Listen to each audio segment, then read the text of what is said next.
നമസ്കാരം. ധനുസ് PSC ടിപ്സിലേക്ക് ഏവർക്കും സ്വാഗതം. കേരള PSC പരീക്ഷകളിൽ എപ്പോഴും ചോദിച്ചു വരാറുള്ള ചോദ്യങ്ങളിൽ ഒന്നാണ് ഇന്ത്യൻ നദികൾ, ഇന്ത്യൻ ഉപദ്വീപീയ നദികൾ. ഇന്ത്യൻ ഉപദ്വീപീയ നദികളെ കുറിച്ച് SCERT 9ാം ക്ലാസ്സിലെ പാഠഭാഗത്തു നിന്നും നിരവധി ചോദ്യങ്ങൾ ചോദിക്കാറുണ്ട്. ഇന്ത്യൻ നദികൾ PSC പരീക്ഷയ്ക്ക് ചോദിച്ച ചോദ്യങ്ങളും പരിചയപ്പെടാം. ഇന്ത്യൻ ഉപദ്വീപീയ നദികൾ. ഉപദ്വീപീയ ഇന്ത്യയിലെ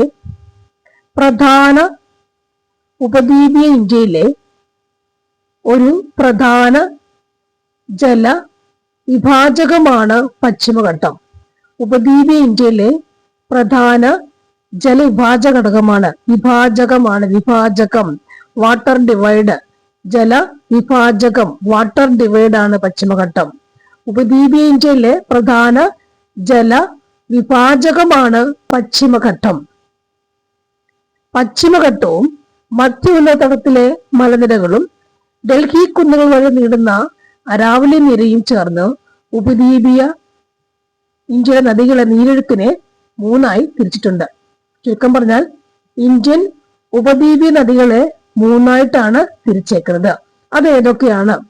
ഇന്ത്യൻ ഉപദ്വീപീയ നദികളെ 3ആയി തിരിച്ചിട്ടുണ്ട്. 1. കിഴക്കോട്ടൊഴുകി ബംഗാൾ ഉൾക്കടലിൽ ചേരുന്ന ഉപദ്വീപീയ നദികൾ. 2. പടിഞ്ഞാറോട്ടൊഴുകി അറബിക്കടലിൽ ചേരുന്ന ഉപദ്വീപീയ നദികൾ. 3. വടക്കോട്ടൊഴുകി യമുനയിലും ഗംഗയിലും ചേരുന്ന നദികൾ. അങ്ങനെ 3ആയിട്ടാണ് ഇന്ത്യൻ ഉപദ്വീപീയ നദികളെ തിരിച്ചേക്കുന്നത്. ഒരു പ്രധാന പോയിന്റ് അവിടെ ഉപദ്വീപീയ ഇന്ത്യയിലെ പ്രധാന ജലവിഭാജകമാണ്, വാട്ടർ ഡിവൈഡ് ആണ് പശ്ചിമഘട്ടം. അപ്പൊ ഇനിയും കിഴക്കോട്ടൊഴുകുന്ന ഉപദ്വീപീയ നദികൾ ഏതൊക്കെയാണെന്ന് നോക്കാം.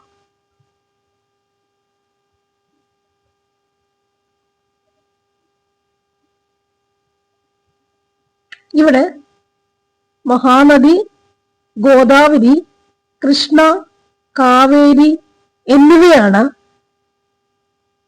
ഉപദ്വീപീയ നദികളിൽ കിഴക്കോട്ട് പോകുന്നവ. മഹാനദി, ഗോദാവരി, കൃഷ്ണ, കാവേരി എന്നിവയാണ് ഇന്ത്യൻ ഉപദ്വീപീയ നദികളിൽ കിഴക്കോട്ട് ഒഴുകുന്നവ. ഇവിടെ വൃഷ്ടിപ്രദേശം എന്താണ്? പല പരീക്ഷകൾക്കും ചോദിച്ച ചോദ്യമാണ് വൃഷ്ടിപ്രദേശം. Catchment area, വൃഷ്ടിപ്രദേശം. ഒരു നദിയിലേക്ക് ജലം ഒഴുകിയെത്തുന്ന നിശ്ചിത ഭൂപ്രദേശമാണ് നദിയുടെ വൃഷ്ടിപ്രദേശം. ഒരു നദിയിലേക്ക് ജലം ഒഴുകിയെത്തുന്ന നിശ്ചിത ഭൂപ്രദേശം ഏത് പ്രദേശമാണോ ആ പ്രദേശം, നദിയിലേക്ക് ജലം ഒഴുകിയെത്തുന്ന ഏത് പ്രദേശമാണോ ആ നിശ്ചിത പ്രദേശമാണ് ആ നദിയുടെ വൃഷ്ടിപ്രദേശം. ഒരു നദിയിലേക്ക് ജലം ഒഴുകിയെത്തുന്ന നിശ്ചിത ഭൂപ്രദേശമാണ് ആ നദിയുടെ വൃഷ്ടിപ്രദേശം. നീർത്തടം എന്ന് പറഞ്ഞാൽ എന്താണ്? ഡ്രെയിനിങ് ബാസിൻ എന്ന് പറഞ്ഞാൽ എന്താണ്? നീർത്തടം. ഒരു നദിയും അതിന്റെ പോഷക നദികളും ഉൾപ്പെടുന്ന പ്രദേശത്തെ നീർത്തടം എന്ന് വിളിക്കുന്നു. ഒരു നദിയും അതിന്റെ പോഷക നദികളും കൂടി ചേരുന്ന പ്രദേശമാണ് അതിന്റെ നീർത്തടം എന്ന് വിളിക്കുന്നത്. ആ വെള്ളമുള്ള ഭാഗം അത്രയും. ഒരു നദിയും അതിന്റെ പോഷക നദികളും ഉൾപ്പെടുന്ന പ്രദേശത്തെ വിളിക്കുന്ന പേരാണ് നീർത്തടം എന്ന്. ഇനി വാട്ടർ ഡിവൈഡ്, ജലവിഭാജകം എന്താണ്? അല്ലെ, പശ്ചിമഘട്ടം ജലവിഭാജകമാണ്. അപ്പോ ജലവിഭാജകം എന്താണ്? 2 നീർത്തടങ്ങളെ തമ്മിൽ വേർതിരിക്കുന്ന അതിർത്തി രേഖയെ ജലവിഭാജകം എന്ന് വിളിക്കുന്നു. 2 നീർത്തടങ്ങളെ തമ്മിൽ വേർതിരിക്കുന്ന അതിർത്തി രേഖയാണെന്ത്? വാട്ടർ ഡിവൈഡ് അല്ലെങ്കിൽ ജലവിഭാജകം. 2 നീർത്തടങ്ങളെ തമ്മിൽ വേർതിരിക്കുന്ന അതിർത്തി രേഖയെ വിളിക്കുന്ന പേരാണ് ജലവിഭാജകം അല്ലെങ്കിൽ വാട്ടർ ഡിവൈഡ് എന്ന് പറയുന്നത്. വൃഷ്ടിപ്രദേശം എന്താണ്? നീർത്തടം എന്താണ്? ജലവിഭാജകം എന്താണ്? പരീക്ഷയ്ക്ക് ചോദിച്ച ചോദ്യങ്ങളിൽ ഒന്നാണെന്ത്? വൃഷ്ടിപ്രദേശം. ഒരു നദിയിലേക്ക് ജലം ഒഴുകിയെത്തുന്ന നിശ്ചിത ഭൂപ്രദേശമാണ് ആ നദിയുടെ വൃഷ്ടിപ്രദേശം. ഓക്കെ, അടുത്ത ക്വസ്റ്റ്യൻ മഹാനദി, ഗോദാവരി, കൃഷ്ണ, കാവേരി. അതിന്റെ ക്വസ്റ്റ്യൻ നമുക്ക് എന്താണ്? ഉപദ്വീപീയ നദികളിൽ കിഴക്കോട്ടൊഴുകുന്ന നദികൾ ഏതൊക്കെയാണ്? മഹാനദി, ഗോദാവരി, കൃഷ്ണ, കാവേരി എന്നിവയാണ്. ഓക്കെ,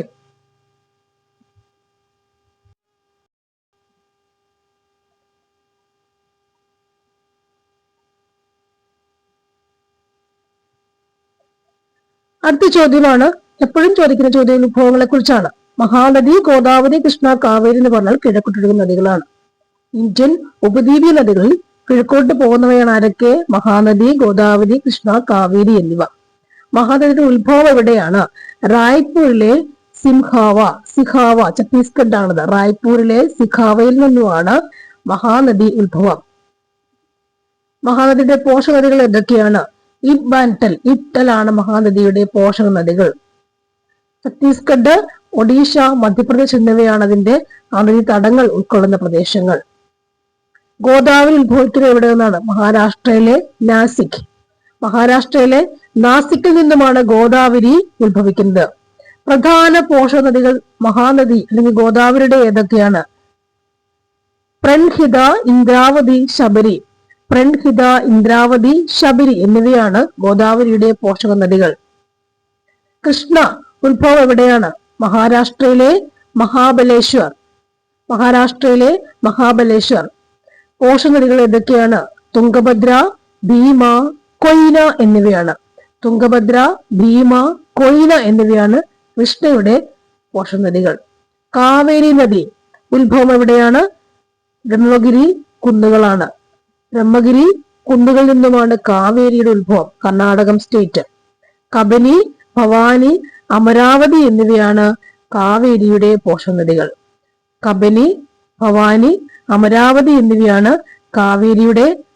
നദികൾ. നദികൾ മഹാനദി, ഗോദാവരി, കൃഷ്ണ, കാവേരി ഇവ നാലെണ്ണം എന്താണ്? ഇന്ത്യൻ ഉപദ്വീപ് നദികളിൽ കിഴക്കോട്ട് പോകുന്ന നദികളാണ്. അതിന്റെ പ്രധാന പോഷക നദികൾ ഏതൊക്കെയാണ്? മഹാനദിയുടെ ഇബ്ബാൻടൽ, ഗോദാവരിയുടേത് പ്രൺഹിത, ഇന്ദ്രാവതി, ശബരി. കൃഷ്ണയുടെ തുംഗഭദ്ര, ഭീമ, കൊയ്ന. കാവേരി കബനി, ഭവാനി, അമരാവതി. ഓക്കെ. അടുത്ത പ്രധാനപ്പെട്ട ചോദ്യം, എപ്പോഴും ചോദിക്കുന്ന ഒന്നാണ്, ഗോദാവരിയാണ് ഏറ്റവും വലിയ ഉപദ്വീപീയ നദി. ഏതാണ്? ഗോദാവരിയാണ് ഏറ്റവും വലിയ ഉപദ്വീപീയൻ നദി. എന്നാൽ ഇന്ത്യയിലെ ഏറ്റവും നീളം കൂടിയ രണ്ടാമത്തെ നദി ആരാണ്? ഗോദാവരി. ഇന്ത്യയിലെ ഏറ്റവും നീളം കൂടിയ രണ്ടാമത്തെ നദി ഗോദാവരിയാണ്. പൂർണ്ണമായും ഇന്ത്യയിലൂടെ ഒഴുകുന്ന ഏറ്റവും നീളം കൂടിയ നദിയും ഗോദാവരിയാണ്. ഇവിടെ ഗോദാവരിയെ ഏറ്റവും വലിയ ഉപദ്വീപീയൻ നദി 1465 കിലോമീറ്റർ നീളവും 3.13 ലക്ഷം ചതുരശ്ര കിലോമീറ്റർ വൃഷ്ടി പ്രദേശ വിസ്തൃതിയുമുള്ള ഈ നദിയെ ദക്ഷിണ ഗംഗ എന്നും വിളിക്കുന്നു. ഗോദാവരിയുടെ മറ്റൊരു പേരാണ് ദക്ഷിണ ഗംഗ. അടുത്ത സ്ഥാനം കൃഷ്ണയ്ക്ക്, അടുത്ത കാവേരിക്കുമാണ് ഉള്ളത്. ഇവിടെ കാവേരി നദീജല തർക്കം. കർണാടകം, തമിഴ്നാട് എന്നീ ദക്ഷിണേന്ത്യൻ സംസ്ഥാനങ്ങൾക്കിടയിൽ കാവേരി നദീജലം പങ്കിടുന്നതുമായി ബന്ധപ്പെട്ട് ദീർഘകാലമായി തർക്കം നിലനിൽക്കുന്നുണ്ട്.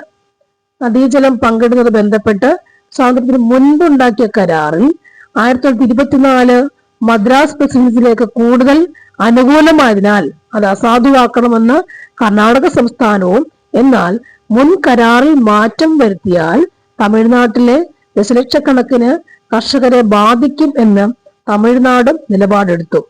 പ്രശ്നം പഠിക്കുന്നതിന് വേണ്ടി കേന്ദ്ര സർക്കാർ 1990 ഒരു ട്രിബ്യൂണൽ നിയമിച്ചു.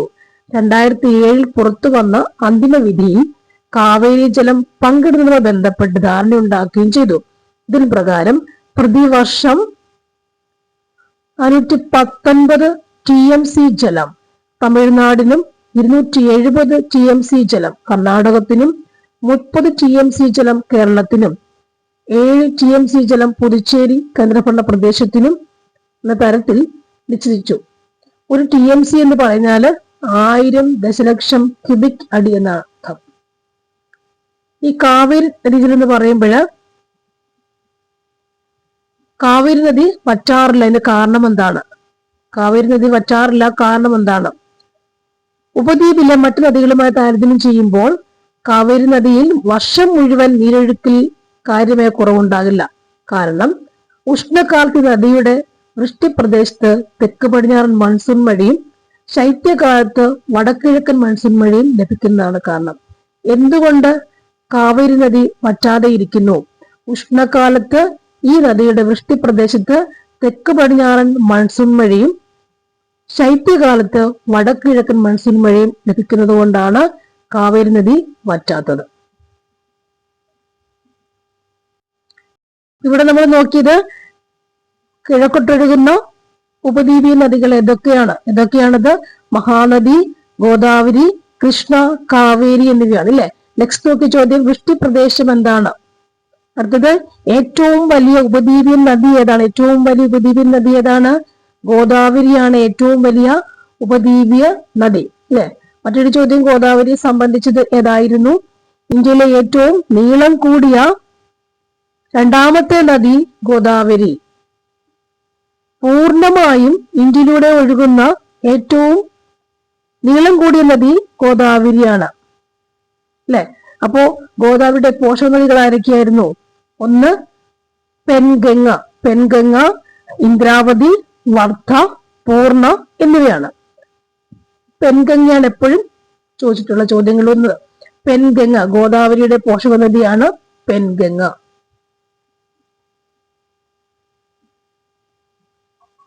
അടുത്തത് കാവേരി നദീജല തർക്കത്തെ കുറിച്ച് നമ്മൾ നോക്കി. കാവേരി വറ്റാത്തതിന്റെ കാരണത്തെ കുറിച്ച് നോക്കി. ഇനി ഉപദ്വീപീയ നദികളിൽ വലിപ്പത്തിൽ രണ്ടാം സ്ഥാനമുള്ള നദി ഏതാണ്? കൃഷ്ണയാണ്. ഉപദ്വീപീയ നദികളിൽ വലിപ്പത്തിൽ രണ്ടാം സ്ഥാനമുള്ള നദി ഏതാണ്? കൃഷ്ണാ നദിയാണ്. ഉപദ്വീപീയ നദികളിൽ വലിപ്പത്തിൽ രണ്ടാം സ്ഥാനം ആർക്കാണ്? കൃഷ്ണയ്ക്കാണ് വലിപ്പത്തിൽ രണ്ടാം സ്ഥാനം. അൽമാട്ടി ഡാം സ്ഥിതി ചെയ്യുന്ന നദിയിലാണ്. അൽമാട്ടി ഡാം കൃഷ്ണയിലാണ്.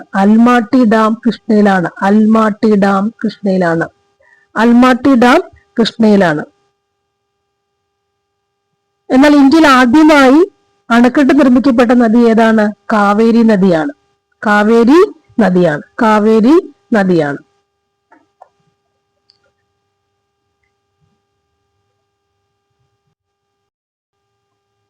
അടുത്തത്, പടിഞ്ഞാറോട്ട് ഒഴുകുന്ന ഇന്ത്യയുടെ ഉപദ്വീപീയ നദികൾ ഏതൊക്കെയാണ്?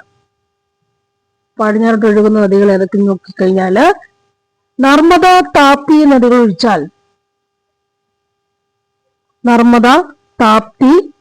പിന്നെ ഏതൊക്കെയുണ്ട് പടിഞ്ഞാറോട്ട് പോകുന്നവ? നർമ്മദ, താപ്തി, സബർമതി, 3 എണ്ണം. നർമ്മദ, താപ്തി, സബർമതി ഉണ്ട്. നർമ്മദ, താപ്തി എന്നിവ ഒഴിച്ചാൽ പടിഞ്ഞാറോട്ട് ഒഴുകുന്ന നദികളിൽ പശ്ചിമഘട്ടത്തിന്റെ പടിഞ്ഞാറേ ചരിവ് ഉത്ഭവിച്ച് പടിഞ്ഞാറൻ തീരസമുദ്രത്തിലൂടെ അതിവേഗം അറബിക്കടലിൽ പതിക്കുന്നവയാണ് എല്ലാം. പ്രധാനപ്പെട്ട 3 നദികൾ, പടിഞ്ഞാറോട്ട് ഒഴുകുന്ന 3 നദികൾ ഏതൊക്കെയാ? ഒന്ന് നർമ്മദ, 2 താപ്തി, മൂന്നാമത്തത് സബർമതിയാണ്.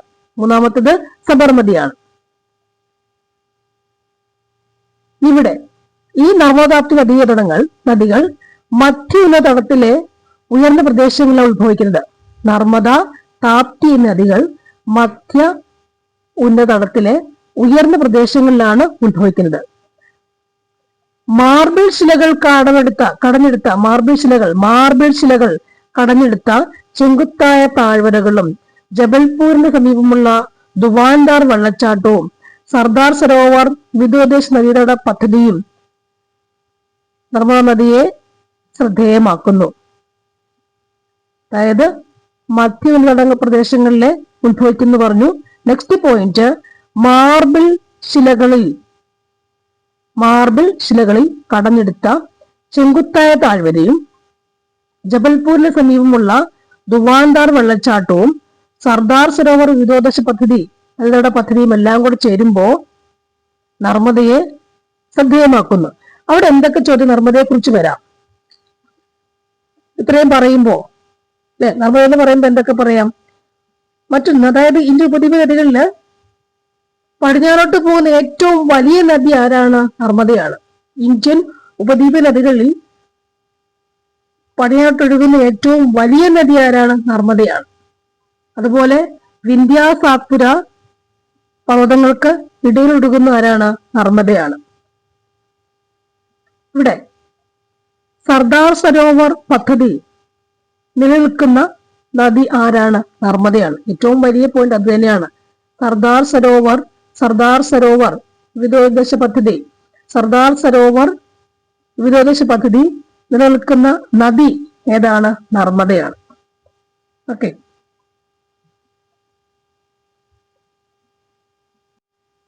നർമ്മദ താപ്തിയുടെ ഉത്ഭവം എവിടെയാണ്? നർമ്മദ ഉത്ഭവിക്കുന്നത് അമർകണ്ടക് എന്ന സ്ഥലത്താണ്. മധ്യപ്രദേശിലെ അമർകണ്ടക്കിൽ നിന്നുമാണ് നർമ്മദയുടെ ഉത്ഭവം. പ്രധാന പോഷക നദികൾ ഏതൊക്കെയാണ്? ഹിരൺ, ബെൻജാർ എന്നിവയാണ് നർമ്മദയുടെ പ്രധാന പോഷക നദികൾ.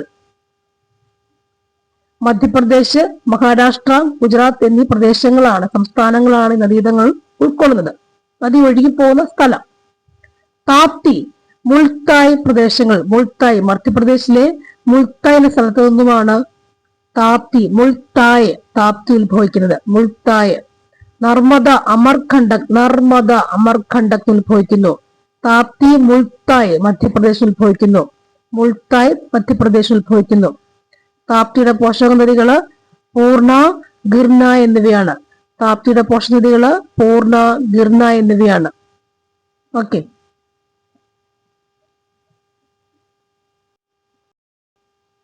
അടുത്തത് നർമ്മദ ബച്ചാവോ ആന്തോളൻ എന്താണ്? നർമ്മദാ നദിയിൽ വലിയ ജലസംഭരണികൾ നിർമ്മിക്കുന്നതിനെതിരെ രൂപം കൊണ്ട ശക്തമായ ജനകീയ പ്രതിരോധമായിരുന്നു നർമ്മദ ബച്ചാവോ ആന്തോളൻ. ഗുജറാത്തിലെ സർദാർ സരോവർ അണക്കെട്ടും നർമ്മദ അണക്കെട്ടും അടക്കമുള്ള വലുതും ചെറുതുമായ നിരവധി ഡാമുകൾ ഈ പ്രദേശത്തെ പരിസ്ഥിതി നാശത്തിനും കുടിയൊഴിപ്പിക്കലിനും കാരണമായതോടെയാണ് പ്രക്ഷോഭം ആരംഭിക്കുന്നത്. തദ്ദേശീയ ആദിവാസി ജനവിഭാഗവും കർഷകരും പരിസ്ഥിതി പ്രവർത്തകരും മനുഷ്യാവകാശ പ്രവർത്തകരും ഈ പ്രക്ഷോഭത്തിൽ കൈകോർത്തു. 1994 മുതൽ 99 വരെ ഈ പദ്ധതിയുടെ നിർമ്മാണ പ്രവർത്തനങ്ങൾ നിർത്തിവെക്കാനായതും ലോക ബാങ്ക് അടക്കമുള്ള നിക്ഷേപകരെ പിന്തിരിപ്പിക്കാനായതും പദ്ധതിയെക്കുറിച്ച് സംബന്ധിച്ച പുനർചിന്തനവും ഈ നേട്ടങ്ങളാണ്. നർമ്മദ ബച്ചാവോ ആന്തോളൻ സംഭവം എന്ന് പറഞ്ഞ സംഭവം എന്താണ്? അല്ലെ, 9ാം ക്ലാസ്സിൽ പഠിക്കുന്ന പോയിന്റ് എന്താണ്?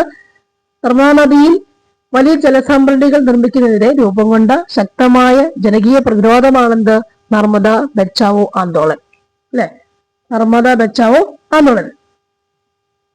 അതായത് NBA ഈ പ്രക്ഷോഭത്തിന് നേതൃത്വം കൊടുത്ത ആരാണ്?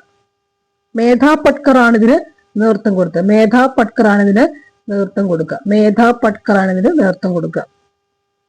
സർദാർ സരോവർ പദ്ധതിക്കെതിരെ പ്രക്ഷോഭം സംഘടിപ്പിച്ച സംഘടനയാണെന്ത്?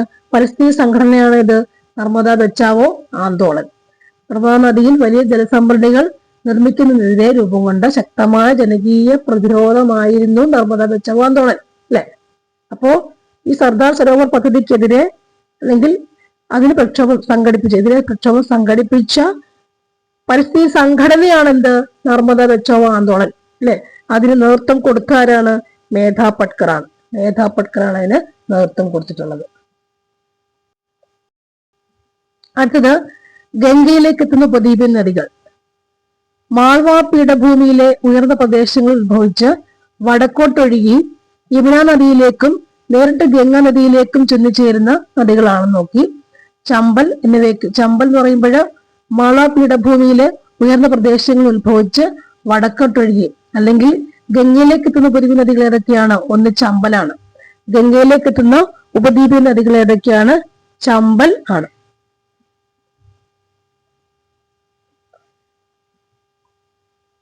നെക്സ്റ്റ്, ചമ്പൽ റവൈനുകൾ എന്താണ്? മാൾവ പീഠഭൂമിയുടെ വടക്കേ ചെരുവുകളിൽ ചമ്പൽ നദിയും പോഷക നദികളും ചേർന്ന് തുടർച്ചയായ അപരദനത്തിലൂടെ സൃഷ്ടിക്കുന്ന ചാലുകൾ ഇവിടുത്തെ വ്യത്യസ്ത ഭൂസവിശേഷതയാണ്. റവൈൻസ് എന്നാണ് ഇത്തരം നിഷ്ഫല ഭൂപ്രകൃതിക്ക് അറിയപ്പെടുന്നത്. മാൾവ പീഠഭൂമിയുടെ വടക്കേ ചെരുവുകളിൽ ചമ്പൽ നദിയും പോഷക നദികളും ചേർന്ന് തുടർച്ചയായ അപരദനത്തിലൂടെ സൃഷ്ടിക്കുന്ന ചാലുകൾ ഇവിടുത്തെ സവിശേഷതയാണ്. അങ്ങനെ റവൈൻസ് എന്നാണ് ഇങ്ങനെ ഉണ്ടാകുന്ന നിഷ്ഫല ഭൂപ്രകൃതിക്ക് പറയുക.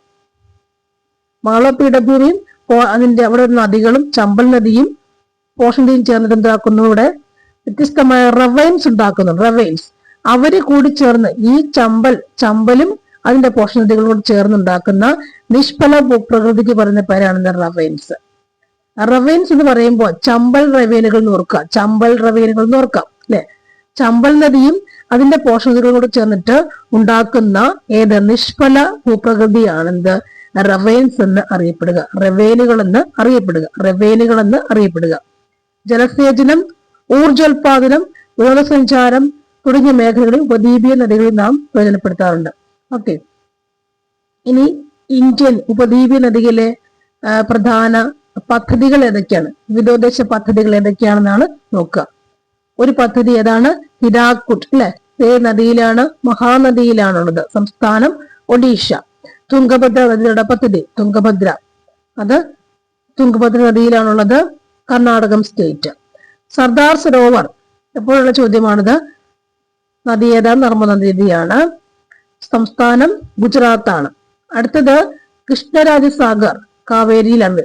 കൃഷ്ണരാജസാഗർ കാവേരി, കർണാടകം. നിസാം സാഗർ ഗോദാവരി, ആന്ധ്രാപ്രദേശ്. ഹിരാക്കുഡ് മഹാനദി, ഒഡീഷ. തുംഗഭദ്ര പദ്ധതി എന്ന് പറയുമ്പോൾ തുംഗഭദ്ര നദിയിലാണ്, കർണാടക സ്റ്റേറ്റിലാണുള്ളത്. സർദാർ സരോവർ പദ്ധതി നദി നർമ്മദ നദിയാണ്, ഗുജറാത്ത് സ്റ്റേറ്റിലാണുള്ളത്. കൃഷ്ണരാജസാഗർ കാവേരിയിലാണ്, കർണാടകം സ്റ്റേറ്റ്. നിസാം സാഗർ ഗോദാവരിയിലാണ്, സ്റ്റേറ്റ് ആന്ധ്രാപ്രദേശ്. ഇതൊക്കെ നന്നായി പഠിച്ചു വെക്കണം. അപ്പൊ നമ്മള് പടിഞ്ഞാറൊഴുകുന്ന നദികളെ കുറിച്ച് പഠിച്ചിരുന്നു. ഏതൊക്കെ? നർമ്മദ, തപ്തി, സബർമതിയാണ് അല്ലെ. ഉത്ഭവത്തെ കുറിച്ച് പഠിച്ചു. നർമ്മദ ബച്ചാവോ ആന്തോളൻ എന്താണ്? നർമ്മദ ബച്ചാവോ ആന്തോളൻ എന്ന് പറയുമ്പോഴത് സർദാർ സരോവർ പദ്ധതിക്കെതിരെ പ്രക്ഷോഭം സംഘടിപ്പിച്ച പരിസ്ഥിതി സംഘടനയാണെന്ത്? നർമ്മദ ബച്ചാവോ ആന്തോളൻ എന്ന് പറയുന്നത് അല്ലെ. അതിന്റെ സംഘാടകൻ, നേതൃത്വം കൊടുത്താരാണ്? മേധാ പട്കർ ആണ് അല്ലെ. അതുപോലെ ചമ്പൽ റവേനുകൾ എന്താണ്? ചമ്പൽ നദിയും പോഷക നദികളൊക്കെ ചേർന്നുണ്ടാക്കുന്ന ആ അപർജന പ്രക്രിയ ഉണ്ടാവുന്ന ഒരു നദീതട പ്രക്ഷോഭമാണെന്ത്? ഈ ചമ്പൽ റവൈനുകൾ. റവൈൻ എന്ന് പറയുമ്പോ അപർജന പ്രക്രിയയാണ്, ഭൂനിക്ഷേപമാണ്. അപർജന പ്രക്രിയയാണ്, പ്രത്യേകം ഓർത്തു വെക്കുക. റവൈനുകൾ എന്ന് പറയുമ്പോൾ ചമ്പലും അതിന്റെ പോഷകങ്ങളോട് ചേർന്നിട്ടുള്ള അപർജന പ്രക്രിയ ഫലമായി ഉണ്ടാകുന്ന ഒരു ഭൂപ്രകൃതി സവിശേഷതയാണ് എന്ത്? ചമ്പൽ റവൈനുകൾ. ഭൂപ്രകൃതി എത്രയോ ഓർത്തിരിക്കുക. ഭൂപ്രകൃതി സവിശേഷത, നിഷ്ഫല ഭൂപ്രകൃതി സവിശേഷത. അതെങ്ങനെ ഉണ്ടാകാം? അപരദന പ്രക്രിയ വഴി ഉണ്ടാകാം. അപരദന പ്രക്രിയ വഴി ഉണ്ടാകുന്നതാണ് ഇത്, ഈ ഭൂപ്രകൃതി സവിശേഷത. ഇതാണത് ചമ്പൽ റവൈനുകൾ. ചമ്പൽ നദിയും അതിന്റെ പോഷക നദികളും ചേർന്നിട്ടുണ്ടാകുന്ന, അതിന്റെ അപരദന പ്രക്രിയ വഴി ഉണ്ടാകുന്ന ഒരു ഭൂപ്രകൃതി സവിശേഷതയാണെന്ത്? ചമ്പൽ റവൈനുകൾ എന്ന് പറയാം അല്ലെ. അത് കഴിഞ്ഞ് പിന്നെ നമ്മൾ കുറച്ച് എന്താ പഠിച്ചു? പല നദീതട പദ്ധതികളും അവയുടെ ഉത്ഭവസ്ഥാനങ്ങളും നദി ഏതൊക്കെയാണെന്നും നോക്കിയിട്ടുണ്ടായിരുന്നു അല്ലെ. ഒന്ന് രണ്ട് മെയിൻ ക്വസ്റ്റ്യൻസ് കൂടി. ഇന്ത്യയിലെ ഏറ്റവും നീളം കൂടിയ രണ്ടാമത്തെ നദി ഏതാണ്? ഗോദാവരി നദിയാണ്. ഗോദാവരിയുടെ പോഷക നദികൾ ഏതൊക്കെയാണ്? പെൻഗംഗ, ഇന്ദ്രാവതി, പിന്നെ ഏതുകൂടിയുണ്ട്? പെൻഗംഗ, ഇന്ദ്രാവതി, വർദ്ധ, പൂർണ്ണ എന്നിവയുണ്ട്. വർദ്ധ, പൂർണ്ണ. അൽമാട്ടി ഡാം ഏത് നദിയിലായിരുന്നു? കൃഷ്ണ നദി. ഇന്ത്യയിലെ ആദ്യത്തെ ജലവൈദ്യുത പദ്ധതി ഏതാണ്? ഇന്ത്യയിലെ ആദ്യത്തെ ജലവൈദ്യുത പദ്ധതി ഏതാണ്? ഇന്ത്യയിലെ ആദ്യത്തെ ജലവൈദ്യുത പദ്ധതി ഏതാണ്? ശിവസമുദ്രം പദ്ധതി. എവിടെയാണത്? കർണാടക. ഇന്ത്യയിലെ ആദ്യത്തെ ജലവൈദ്യുത പദ്ധതി ഏതാണ്? ശിവസമുദ്രം പദ്ധതി. എവിടെയാണത്? കർണാടകത്തിലാണ് അല്ലെ. ശിവസമുദ്രം നദീതട പദ്ധതി ഏത് നദിയെ ബന്ധപ്പെട്ടിരിക്കുന്നു? ആൻസർ കാവേരിയാണ്. ആൻസർ കാവേരിയാണ്. സിമ്പിള് മഹാനദിയെ കുറിച്ച് രണ്ട് ചോദ്യം ചോദിച്ചാലോ അല്ലെ. ഒഡീഷയുടെ ദുഃഖം എന്നറിയപ്പെടുന്ന നദി ഏതാണ്? മഹാനദിയാണ് അല്ലെ. മഹാനദിയാണ്. Okay, thank you for watching. See you again. അടുത്തത് നെക്സ്റ്റ് ബാക്കി അടുത്ത ക്ലാസ്സിൽ എടുക്കാം. Thank U.